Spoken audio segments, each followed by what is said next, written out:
Hello friends, welcome to my YouTube channel. ಇವತ್ತಿನ ಒಂದು video ಒಳಗೆ ನಾವು IAS ಮೀನ್ಸ್ 2022ದ GS ಪೇಪರ್ 2ದ ಬಂದು ಅನಲೈಸಿಸ್ ಮಾಡೋಣ, ರಿವ್ಯೂ ಮಾಡೋಣ. ಯಾವ ಥರ ಕ್ವಶನ್ ಪೇಪರ್ ಇತ್ತು, ಯಾವ್ಯಾವ ಒಂದು ಸೆಕ್ಷನಿಂದ ಕ್ವಶನ್ಸ್ ಬಂದಿದ್ದು, ಮಾಡ್ರೇಟ್ ಇತ್ತು ಅಥವಾ ಭಾಳ ಡಿಫಿಕಲ್ಟ್ ಇತ್ತು, ಇದೆಲ್ಲ ನೋಡೋಣ ಈ ಒಂದು ವಿಡಿಯೋ ಒಳಗೆ. ಆಲ್ರೆಡಿ ನಾನು GS ಪೇಪರ್ 1 ಒಂದು ಅನಲೈಸಿಸ್ ಮಾಡೇನಿ. ಸೊ ಯಾರು ಇನ್ನೂವರೆಗೂ ಆ ವಿಡಿಯೋ ನೋಡಿಲ್ಲ, ಪ್ಲೀಸ್ ಚೆಕ್ ಮಾಡ್ರಿ. ಈ ಕ್ವಶನ್ ಪೇಪರ್ ಒಂದು ರಿವ್ಯೂ ನೋಡೋದ್ರಿಂದ ಅಂಡ್ ಕ್ವಶನ್ ಪೇಪರ್ ನೀವು ರೀಡ್ ಮಾಡೋದ್ರಿಂದ ನಿಮಗೆ ಏನು ಬೆನಿಫಿಟ್ ಅಂತಂದ್ರೆ, ಈಗ ನೆಕ್ಸ್ಟ್ ಇಯರ್ ಯಾರು ಪ್ರಿಪೇರ್ ಆಗತ್ತಿರ್ತಿರಲ್ಲ ಅವ್ರಿಗೊಂದು ಗೊತ್ತಾಗ್ತದೆ, ಐಡಿಯಾ ಬರ್ತದೆ ಯಾವ ಥರ ಕ್ವಶನ್ಸ್ ಬರ್ತಾವು ಆ್ಯಂಡ್ ಯಾವ್ಯಾವ ಸೆಕ್ಷನಿಂದ ಜಾಸ್ತಿ ಕ್ವಶನ್ ಬರ್ತಾವು, ಕರೆಂಟ್ ಅಫೇರ್ಸಿಂದ ಬಂದಾವೋ ಇಲ್ಲೋ, ಇವನ್ನೆಲ್ಲ ನೀವು ತಿಳ್ಕೊತ ಹೋದ್ರಿ ಅಂದ್ರೆ ನಿಮಗೆ ಭಾಳ ಯೂಸ್ಫುಲ್ ಆಗ್ತದೆ ಒಂದು ಪ್ರಿಪ್ರೇಷನ್ಗೆ.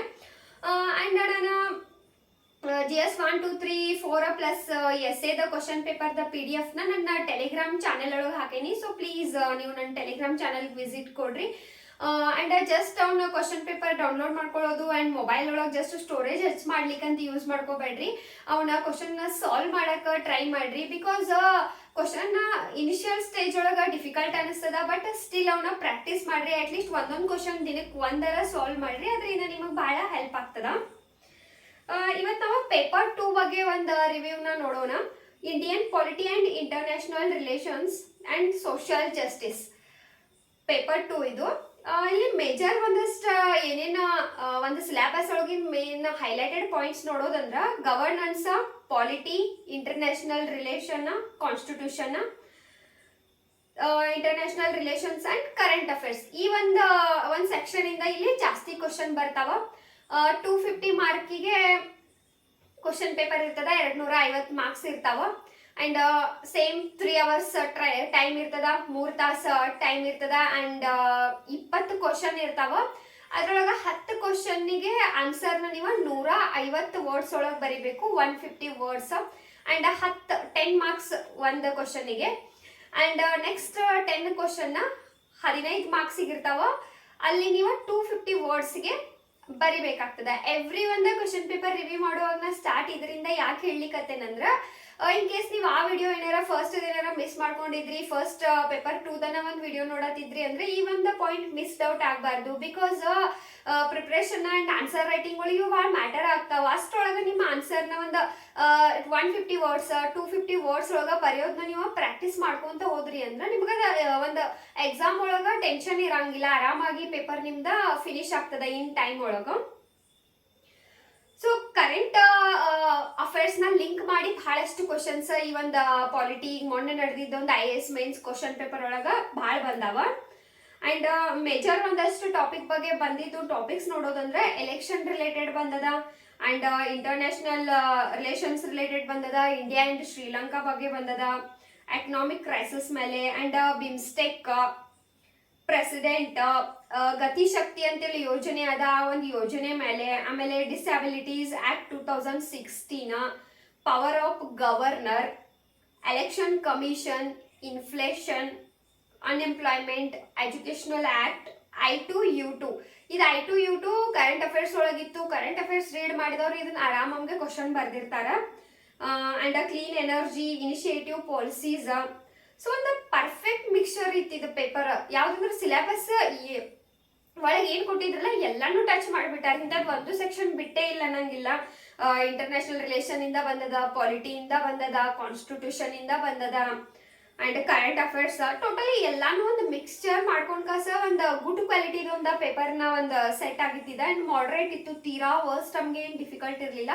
ಆ್ಯಂಡ್ ಆಲ್ಮೋಸ್ಟ್ ಎಕ್ಸ್ಪೆಕ್ಟೆಡ್ ಏರಿಯಾಯಿಂದ ಕ್ವಶನ್ಸ್ ಬಂದಿದ್ದು. ಅಂದರೆ ಏನು ಒಂದು ಸಿಲೆಬಸ್ನ ಯಾರು ಥರೋವಾಗಿ ರೀಡ್ ಮಾಡಿರ್ತಾರಲ್ಲ ಅವ್ರಿಗೆ ಭಾಳ ಹೆಲ್ಪ್ ಆಗ್ತದೆ. ಅದ್ರ ಸಲುವಾಗಿನೇ ಹೇಳೋದು ಸಿಲೆಬಸ್ ಅನ್ನೋದು ಭಾಳ ಇಂಪಾರ್ಟೆಂಟ್ ಅಂತ. ಸೊ ಇಲ್ಲಿ ಒಂದಷ್ಟು ನಾವು ಕ್ವಶನ್ಸ್ಗಳು ನೋಡೋಣ, ಅದ್ರ ಮೀನಿಂಗ್ಗಳನ್ನ ಅರ್ಥ ಮಾಡ್ಕೊಳ್ಳಿಕ್ಕೆ ಟ್ರೈ ಮಾಡೋಣ. ಆ್ಯಂಡ್ ಯಾರು ಫಸ್ಟ್ ಟೈಮ್ ನೋಡ್ಲಿಕ್ಕತ್ತೀರಿ ಈ ಚಾನಲ್ನ ಪ್ಲೀಸ್ ಸಬ್ಸ್ಕ್ರೈಬ್ ಮಾಡ್ರಿ ಆ್ಯಂಡ್ ವಿಡಿಯೋನ ಲೈಕ್ ಮಾಡ್ರಿ ಇಷ್ಟ ಆತಂದ್ರೆ. So first question, the most significant achievement of modern law in India is the constitutionalization of environmental problems by the Supreme Court. Discuss this statement with the help of relevant case laws. ಒಂದು ಗಮನಾರ್ಹವಾದ ಒಂದು ವಿಷಯ, ಆಧುನಿಕ ಒಂದು ಕಾನೂನಿನ, ಭಾರತದ ಒಂದು ಆಧುನಿಕ ಕಾನೂನಿನಿಂದ ಒಂದು ಗಮನಾರ್ಹವಾದಂತ ಒಂದು ಸಾಧನೆ ಆಗೈತಿ. ಏನಂದ್ರೆ ಎನ್ವೈರನ್ಮೆಂಟಲ್ ಒಂದು ಪ್ರಾಬ್ಲಮ್ಸ್ ಅಂದ್ರೆ ಎನ್ವೈರನ್ಮೆಂಟಲ್ ಏನ್ ಸಮಸ್ಯೆಗಳದಾವಲ್ಲ ಪರಿಸರದ್ದು ಅವನ್ನೆಲ್ಲ ಸಂವಿಧಾನೀಕರಣಗೊಳಿಸಿದ್ದ ಒಂದು ಗಮನಾರ್ಹವಾದಂತ ಒಂದು ಸಾಧನೆ ಆಗೈತಿ ಮಾಡರ್ನ್ ಒಂದು ಲಾ ಇಂದ, ಆಧುನಿಕ ಒಂದು ಕಾನೂನಿನಿಂದ. ಸೊ ಅದು ಯಾವ ತರ ರಿಲಿವೆಂಟ್ ಏನೇನ್ ಕೇಸ್ ಆಗ್ಯಾವಲ್ಲ ಅದನ್ನ ತಗೊಂಡು ಎಕ್ಸ್ಪ್ಲೈನ್ ಮಾಡ್ರಿ ಅಂತ ಹೇಳಿ. Next, right of movement and residence throughout the territory of India are freely available to the Indian citizens, but these rights are not absolute command. Fundamental rights ಆಗಿರ್ಬೋದು, ಫಂಡಮೆಂಟಲ್ ಡ್ಯೂಟೀಸ್ ಇಂಥದ್ರ ರಿಲೇಟೆಡ್ ಕ್ವಶನ್ಸ್ ಬರತಾವ fix. So that fundamental rights ಯಾವಾಗೂ ಒಂದು important topic ಆಗ್ತದ, prelims ಆಗಿರ್ಲಿ mains ಆಗಿರ್ಲಿ. So ಈಗ ದೇಶದಾದ್ಯಂತ ಎಲ್ಲಿ ಬೇಕಾದಲ್ಲಿ ವಾಸಿಸೋದು ಮತ್ತು ಸಂಚಾರ ಮಾಡೋ ಒಂದು ಏನ್ ಹಕ್ಕದಲ್ಲ ಪ್ರತಿಯೊಬ್ಬರಿಗೂ ಅದ, ಬಟ್ ಇದೊಂದು ಅಬ್ಸಲ್ಯೂಟ್ ಆಗಿಲ್ಲ. ಇದ್ರ ಬಗ್ಗೆ ನಿಮ್ಮದೊಂದು ಕಮೆಂಟ್ ಮಾಡ್ರಿ ಅಂತ ಕ್ವಶನ್ ಅದ. To what extent in your opinion has the decentralization of power in India changed the governance landscape at grassroots? So ಇಲ್ಲಿ ಗವರ್ನೆನ್ಸ್ ಪಾರ್ಟ್ಸ್ ಬಂದದ. ಈ ಗವರ್ನೆನ್ಸ್ ಅಲ್ವಾಗ ನಾ ಹೇಳಿದ್ದೆ 11th ಸ್ಟ್ಯಾಂಡರ್ಡ್ ಒಂದು NCERT ರೀಡ್ ಮಾಡಿದ್ರೆ ಸಾಕ, ಈ ಗವರ್ನೆನ್ಸ್ ಅನ್ನೋ ಏನ್ ಒಂದು ಪೋರ್ಷನ್ ಸಿಲೆಬಸ್ ಐತಲ್ಲ ಅದು ಕವರ್ ಆಗ್ತದ. ಸೊ ಬುಕ್ ಓದಿದ್ರೆ ಇದೊಂದು ಆರಾಮಾಗಿ ಕ್ವಶನ್ ನಿಮ್ದು ಸಾಲ್ವ್ ಆಗ್ತದ. And discuss the role of the vice presidents of India as a chairman of the Rajya Sabha. ಇದೆಷ್ಟು ಈಸಿ ಕ್ವಶನ್ ಅದ.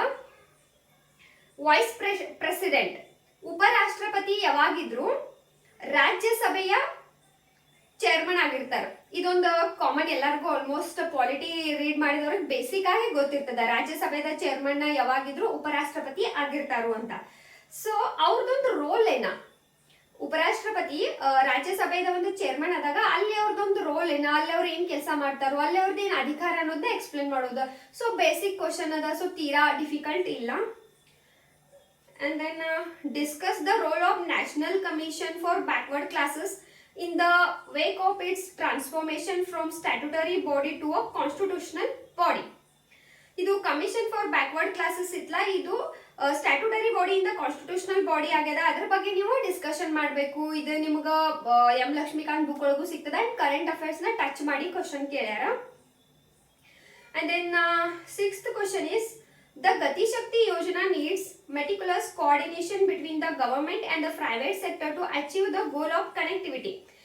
ಗತಿ ಶಕ್ತಿ ಅಂತ ಯೋಜನೆ ಬಂದದ. ಆ ಯೋಜನೆ ಇತ್ತೀಚೆಗೆ ನಿಮ್ಗೆ ಗೊತ್ತಿರ್ಬೋದು, ಪ್ರೈವೇಟ್ ಮತ್ತು ಪಬ್ಲಿಕ್ ಸೆಕ್ಟರ್ ಎರಡು ಮಿಕ್ಸ್ ಆಗಿ ಒಂದು ವರ್ಕ್ ಮಾಡ್ಲಿಕ್ಕತ್ತಾರ. ಅದ್ರ ಬಗ್ಗೆ ನಿಮ್ಮೊಂದು ಕನೆಕ್ಟಿವಿಟಿ ಬಗ್ಗೆ ನಿಮ್ಮೊಂದು ಒಪಿನಿಯನ್ ಏನ ಡಿಸ್ಕಸ್ ಮಾಡ್ರಿ ಅಂತ question. The rights of persons with disabilities act. So ಇಲ್ಲಿ ನೀವು ಅಗೇನಾ ಡಿಸಬಿಲಿಟೀಸ್ ಆಕ್ಟ್ 2016 ಕರೆಂಟ್ ಅಫೇರ್ಸ್ ಹೋಗಿ ರೀಡ್ ಮಾಡ್ಕೊಂಡಿದ್ರಿ ಅಂದ್ರೆ ಈ ಒಂದು ಆನ್ಸರ್ನ ಬರೀತೀರಿ. ಫಾಸ್ಟ್ ಆಗಿ ಹೋಗೋಣ, ಬಿಕಾಸ್ ವಿಡಿಯೋ ಲೆಂದಿ ಆದ್ರೆ ನಿಮ್ಗೆ ಬಹಳಷ್ಟು ಜನಕ್ಕೆ ಲೆಂದಿ ವಿಡಿಯೋ ಮಾಡಬೇಡ್ರಿ ಅಂತ ಹೇಳಿಕತ್ತಾರ. ಸೊ ದಟ್ ಫಾಸ್ಟ್ ಆಗಿ ಹೋಗೋಣ. ಬಟ್ ಒಂದಷ್ಟು ಕಂಟೆಂಟ್ ಹಿಂಗಿರ್ತಾವಲ್ಲ ಟೈಮ್ ಟೇಕನ್ ಅದಾವ. Reforming the government delivery system through the direct benefit transfer scheme is a progressive step, but it has its limitations too. Again ಇಲ್ಲಿ government ಒಂದು delivery system ಬಗ್ಗೆ question ಬಂದದ. India is an age old friend of Sri Lanka. Discuss India's role in the recent crisis in Sri Lanka in the light of the proceeding statement. So ನಿಮಗೆ ಗೊತ್ತಿರ್ಬೋದು ಈ question most expected question ಇತ್ತಿದೆ. Fix almost UPSC ಒಂದು aspirants prepare ಏನಾಗತ್ತಿರ್ಲ ಅವ್ರಿಗೆ ಗೊತ್ತಿತ್ತು ಈ question ಬರ್ತದ, ಹೆಂಗಾದ್ರೂ ಬರ್ತದ ಅಂತ ಗೊತ್ತಿತ್ತು. ಯಾಕಂದ್ರ ಶ್ರೀಲಂಕಾ ಒಳಗ ಎಷ್ಟೊಂದು ಇನ್ಫ್ಲೇಷನ್ ಆಗಿ ಒಂದು ಫಿನಾನ್ಷಿಯಲ್ ಕ್ರೈಸಿಸ್ ಆಗತ್ತಿದ್ಲ. ಕಂಟಿನ್ಯೂಸ್ ನ್ಯೂಸ್ ಒಳಗೆಲ್ಲ ನೋಡತ್ತಿದ್ರಿ, ನ್ಯೂಸ್ ಪೇಪರ್ ಒಳಗೆ ನೋಡತ್ತಿದ್ರಿ.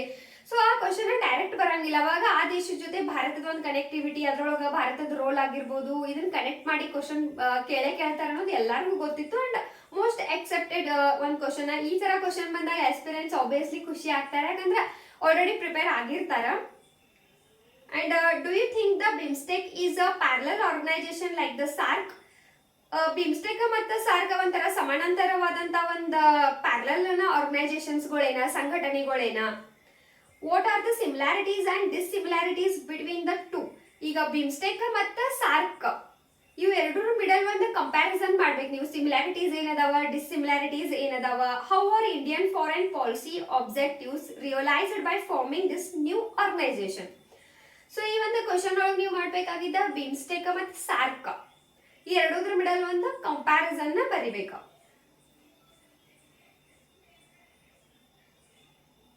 ನೆಕ್ಸ್ಟ್ ಪಾರ್ಲಿಮೆಂಟ್ ರಿಲೇಟೆಡ್ ಕ್ವಶನ್ ಬಂದವ. the Representation of the People's Act 1951 and discuss the essential conditions of exercises of the legislative powers by the governor.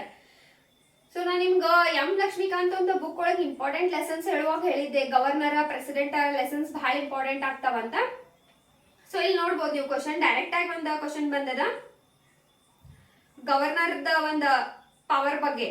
Discuss the essential conditions for the exercises of the legislative power by a governor. Discuss the legality for reformulation of ordinance by the governor without placing them before the legislature. So governor ಒಂದು power ಬಂದದ, powers ಬಗ್ಗೆ ನೀವು ಬರಿಬೇಕು. And state autonomy ಬಗ್ಗೆ ಬಂದದ. ಇಲ್ಲಿ ಇನ್ನೊಂದು important current related ಮಾಡಿ ಒಂದು ಕ್ವಶನ್ ಕೇಳ್ಯಾರ, ಏನಂದ್ರೆ critically examine the procedure through which the president of India and France are elected. So ನಿಮಗೆ ಗೊತ್ತದ ರೀಸೆಂಟ್ ಆಗಿ ನಮ್ಮ ಭಾರತದ ರಾಷ್ಟ್ರಪತಿದು ಆಯ್ಕೆ ಆಯ್ತು, ಒಂದು ಇಲೆಕ್ಷನ್ ಆಯ್ತು ಅಂಡ್ ಫ್ರಾನ್ಸ್ದು ಆಯ್ತು. ಸೊ ದಟ್ ಆ ಎರಡರದ್ದು ಮಿಡಲ್ ಸಿಮಿಲಾರಿಟೀಸ್ ಏನ, ಭಾರತದ ಒಂದು ರಾಷ್ಟ್ರಪತಿನ ಚುನಾಯಿಸುವಾಗ ಏನೇನೆಲ್ಲ ಸ್ಟೆಪ್ಗಳನ್ನು ತಗೋತಾರ, ಯಾರ್ಯಾರೆಲ್ಲ ಓಟ್ ಹಾಕ್ತಾರ, ಜೊತೆಗೆ ಫ್ರಾನ್ಸ್ದ ಒಂದು ಪ್ರೆಸಿಡೆಂಟ್ ನ ಒಂದು ಎಲೆಕ್ಷನ್ ನೋಡುವಾಗ ಯಾವ ತರ ಎಲೆಕ್ಷನ್ ನಡೀತದ, ಯಾರ್ಯಾರು ಪಾರ್ಟಿಸಿಪೇಟ್ ಮಾಡ್ತಾರ ಅನ್ನೋ ಒಂದು ಡಿಫ್ರೆನ್ಸಸ್ ಬರಿಬೇಕು ನೀವು ಇಂಡಿಯಾ ಮತ್ತು ಫ್ರಾನ್ಸ್ದ. ಸೊ ಇದು ಕರೆಂಟ್ ರಿಲೇಟೆಡ್ ಅದ. ಸೊ ಪ್ರತಿಯೊಂದು ಇಂಪಾರ್ಟೆಂಟ್ ಆಗ್ತಾವ. ಈಗ ರಾಷ್ಟ್ರಪತಿ ಒಂದು ಎಲೆಕ್ಷನ್ ಆಯ್ತು ಅಂದ ತಕ್ಷಣ ನಾವು ಇದೇನ್ ಬಿಡಿ ಇದೇನು ಇಂಪಾರ್ಟೆಂಟ್ ಅನ್ಸಂಗಿಲ್ಲ, ಬಟ್ ಅಲ್ಲಿ ಅವ್ರು ಫ್ರಾನ್ಸ್ ತಗೊಂಬರ್ತಾರ ನಡಕ. ಇಂಡಿಯಾ ಬಗ್ಗೆ ಗೊತ್ತಿರ್ತದ, ಬಹಳ ಜನಕ್ಕ ಫ್ರಾನ್ಸ್ದ ಒಂಚೂರು ಡೌಟ್ ಇರ್ತದ. ಅಂತ ಟೈಮ್ ಒಳಗ ಪೂರ್ತಿ ಈಗ ಗೊತ್ತಾ ಇಲ್ಲ ಅಂತಂದ್ರೆ ಬಿಟ್ಟು ಬರೋ ಅವಶ್ಯಕತೆ ಇಲ್ಲ. ಅಟ್ ಲೀಸ್ಟ್ ಭಾರತದ ಒಂದು ಪ್ರೆಸಿಡೆಂಟ್ ನ ಚುನಾವಣೆ ಮಾಡೋ ಒಂದಷ್ಟು ಲಿಮಿಟೇಷನ್ಸ್ ಆಗಿರ್ಬೋದು, ಯಾರ್ಯಾರು ಪಾರ್ಟಿಸಿಪೇಟ್ ಮಾಡೋದನ್ನೋದರ ನಿಮಗೆ ಗೊತ್ತಿರ್ತದ. ಅಟ್ ಲೀಸ್ಟ್ ಅಷ್ಟರ ಬರೆದ್ರು ನಿಮ್ಗೆ ಒಂದ್ ಸ್ವಲ್ಪ ಮಾರ್ಕ್ಸ್ ಬರ್ತಾವ. ಸೊ ಮೇನ್ಸ್ ಒಳಗ ಇಂಟೆಲಿಜೆನ್ಸ್ ಯಾವ್ದಂತಂದ್ರ ಒಂದು ಕ್ವಶನ್ ಬಿಟ್ಟು ಬರಬಾರ್ದು ಖಾಲಿ.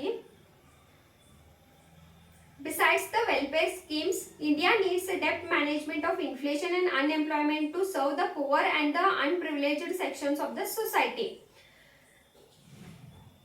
ಹೆಂಗಂದ್ರ ಬರೀ ವೆಲ್ಫೇರ್ ಸ್ಕೀಮ್ಸ್ಗಳನ್ನ ಅಷ್ಟ ಮಾಡೋದ್ರ ಜೊತೆ ಒಂದು ಡೆಫ್ಟ್ ಮ್ಯಾನೇಜ್ಮೆಂಟ್ ಬೇಕು, ಒಂದು ಇನ್ಫ್ಲೇಷನ್ ಮತ್ತು ಅನ್ಎಂಪ್ಲಾಯ್ಮೆಂಟ್ ಅನ್ನು ಒಂದು ತಡಿಲಿಕ್ಕೆ, ಅದರಿಂದ ಬಡತನ ರೇಖೆಯಿಂದ ನರಳವ್ರಿಗೆ ಒಂದು ಹೆಲ್ಪ್ ಆಗ್ತದ, ಸೊಸೈಟಿ ಇಂಪ್ರೂವ್ ಆಗ್ಲಿಕ್ಕೆ. ಬರೀ ವೆಲ್ಫೇರ್ ಸ್ಕೀಮ್ಸ್ಗಳು ಅಷ್ಟ ಅಲ್ಲ, ಅದ್ರ ಜೊತೆ ಒಂದು ಡೆಫ್ಟ್ ಮ್ಯಾನೇಜ್ಮೆಂಟ್ ಅನ್ನು ಬೇಕಾಗ್ತದ ಇನ್ಫ್ಲೇಷನ್ ಮತ್ತು ಅನ್ಎಂಪ್ಲಾಯ್ಮೆಂಟ್ ಮೇಲೆ. ಇದ್ರ ಬಗ್ಗೆ ನಿಮ್ಮೊಂದು ಡಿಸ್ಕಷನ್ ನೀವು ಬರಿಬೇಕು, ಒಂದು ಒಪಿನಿಯನ್, ಒಂದು ವ್ಯೂನ.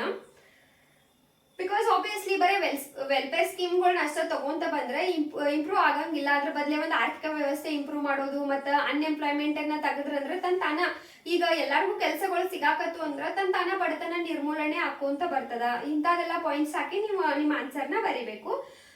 Do you agree with the view that increasing dependence on a donor agencies for development reduces the importance of community participation in the development process? Again ಇಲ್ಲಿ ಒಂದು ಸೊಸೈಟಿ ರಿಲೇಟೆಡ್ ಕ್ವಶನ್ ಬಂದದ, ಒಂದು development ಯಾವ ತರ reduce ಆಗತ್ತದ and ಅಭಿವೃದ್ಧಿನ improve ಮಾಡ್ಲಿಕ್ಕೆ, increase ಮಾಡ್ಲಿಕ್ಕೆ ಏನೇನ್ ಮಾಡ್ಬೇಕು ಅಂತ ಹೇಳಿ. ಬರೀ ಡೋನರ್ ಏಜೆನ್ಸಿ ಮೇಲೆ ಡಿಪೆಂಡ್ ಆಗೋದ್ರಿಂದ ಅಭಿವೃದ್ಧಿ ಡಿಕ್ರೀಸ್ ಆಗತೈತೇನಾ ಅಂತೇಳಿ ಕ್ವಶನ್ ಅದ. The right of children to free and compulsory education act 2009 remains inadequate in promoting incentive-based system for children's education without generating awareness about the importance of schooling. So ಇಲ್ಲಿ ನೀವು educational act, the right of children to free and compulsory education act ಬಗ್ಗೆ ನೀವೇನಾದ್ರು study ಮಾಡಿದ್ರಿ ಅಂದ್ರೆ ಈ ಒಂದು question ಆರಾಮ್ touch ಮಾಡ್ತೀರಿ. How will I2U2 India, Israel, UAE and USA grouping transform India's position in global politics? So I2U2 ಇದು vision IS ಒಳಗೂ ಬಂದದ, ಇನ್ಸೈಟ್ ಒಳಗೂ ಬಂದದ ಅಂಡ್ ಬೇರೆ ಬೇರೆ ಕರೆಂಟ್ ಅಫೇರ್ಸ್ ಮ್ಯಾಗಝಿನ್ ಒಳಗ ಬಂದದ. ಇದನ್ನ ನೀವು ರೀಡ್ ಮಾಡಿದ್ರಿ ಅಂದ್ರೆ 15 ಮಾರ್ಕ್ಸ್ ಸಿಗ್ತದ. Clean energy is the order of the day. Describe the briefly India's changing policy towards climate change in various international fora in context of geopolitics. ಇದು ಕ್ಲೀನ್ ಎನರ್ಜಿ ಬಗ್ಗೆ ಬಂದದ, ಒಂದು ಎನ್ವೈರನ್ಮೆಂಟಲ್ ಬಂದದ, ಒಂದು ಗ್ಲೋಬಲ್ ವಾರ್ಮಿಂಗ್ ತರ, ಒಂದು geography related ಒಂಥರ ಪೊಲಿಟಿನ include ಮಾಡ್ಕೊಂಡ ಒಂದು ಕ್ವಶನ್ ಬಂದದ. ಸೊ ಈ ಒಂದು ಓವರ್ ಆಲ್ ಒಂದು ಕ್ವಶನ್ ಪೇಪರ್ ನೋಡಿದಾಗ ಗೊತ್ತಾಗ್ತದ, ಒಂದು ಗವರ್ಮೆಂಟ್ ಸ್ಕೀಮ್ ಬಗ್ಗೆ ಬಂದದ, ಗವರ್ನೆನ್ಸ್ ಬಗ್ಗೆನೂ ಕ್ವಶನ್ ಬಂದದ, ಪೊಲಿಟಿಯಿಂದ ಕ್ವಶನ್ಸ್ ಬಂದಾವ, ಇಂಟರ್ನ್ಯಾಷನಲ್ ರಿಲೇಷನ್ ಒಳಗೆ 2 ಕ್ವಶನ್ ಬಂದಾವ, ಬಿಮ್ಸ್ಟೆಕ್ ಮತ್ತೆ ಸಾರ್ಕ್ ಮಿಡಲ್ ಕಂಪ್ಯಾರಿಸನ್ ಬರೀರಿ ಅಂತ, ಮತ್ತೆ ಪ್ರೆಸಿಡೆಂಟ್ ಎಲೆಕ್ಷನ್ ಕಂಪೇರ್ ಮಾಡ್ರಿ ಫ್ರಾನ್ಸ್ ಮತ್ತೆ ಇಂಡಿಯಾದ ಮಿಡಲ್ ಅಂತ, ಸೊ ಇಂಟರ್ನ್ಯಾಷನಲ್ ಅದು ಕವರ್ ಆತ, ಅಂಡ್ ನೆಕ್ಸಲಿಸಮ್ ಕವರ್ ಆಗ್ಯದ, ಅಂಡ್ ಕಾನ್ಸ್ಟಿಟ್ಯೂಷನ್ ಕವರ್ ಆಗೈತಿ, ಅಂಡ್ ಇದನ್ನು ಕರೆಂಟ್ ಅಫೇರ್ಸ್ ಇನ್ಕ್ಲೂಡ್ ಮಾಡ್ಕೊಂಡು I2 U2 ಆಗಿರ್ಬೋದು, ಅವೆಲ್ಲ ಕರೆಂಟ್ ಅಫೇರ್ಸ್ ರಿಲೇಟೆಡ್ ಕ್ವಶನ್ಸು ಬಂದಾವ. ಸೊ ಸಿಲೆಬಸ್ ಒಳಗೆ ಮೆನ್ಷನ್ ಮಾಡಿದೊಂದು ಎಲ್ಲ ಒಂದು ಸಿಲೆಬಸ್ ಮೇಲೂ ಎಲ್ಲ ಸೆಕ್ಷನ್ ಮೇಲೂ ಕ್ವಶನ್ ಬಂದದ. ಸೊ ಮಾಡ್ರೇಟ್ ಇತ್ತು. ಡೀಪ್ ಆಗಿ ಯಾರು ಒಂದು ಕರೆಂಟ್ ಅಫೇರ್ಸ್ ಮತ್ತು ಪಾಲಿಟಿ, ಇಂಟರ್ನ್ಯಾಷನಲ್ ರಿಲೇಷನ್ನ, ಗವರ್ನೆನ್ಸ್ ಒಂದು ಸಿಲೆಬಸ್ನ ಸೀರಿಯಸ್ ಆಗಿ ಓದಿದ್ರಂದ್ರೆ ಪೇಪರ್ ಈಸಿ ಅನ್ಸಿರ್ತದ. ಐ ಹೋಪ್ ಈ ಒಂದು ರಿವ್ಯೂ ನಿಮಗೆ ಯೂಸ್ಫುಲ್ ಆಗ್ತದ, ನಿಮ್ಮ ಒಂದು ನೆಕ್ಸ್ಟ್ ಪ್ರಿಪ್ರೇಷನ್ಗೆ ಅನ್ಕೊಂಡೇನಿ. ಸೊ ವಿಡಿಯೋ ಇಷ್ಟ ಆತಂದ್ರೆ ಪ್ಲೀಸ್ ಲೈಕ್ ಮಾಡಿರಿ, ಆ್ಯಂಡ್ ಚಾನಲ್ಗೆ ಸಬ್ಸ್ಕ್ರೈಬ್ ಮಾಡಿರಿ. ನೆಕ್ಸ್ಟ್ ವಿಡಿಯೋಗೆ ಸಿಗೋಣ. Thank you.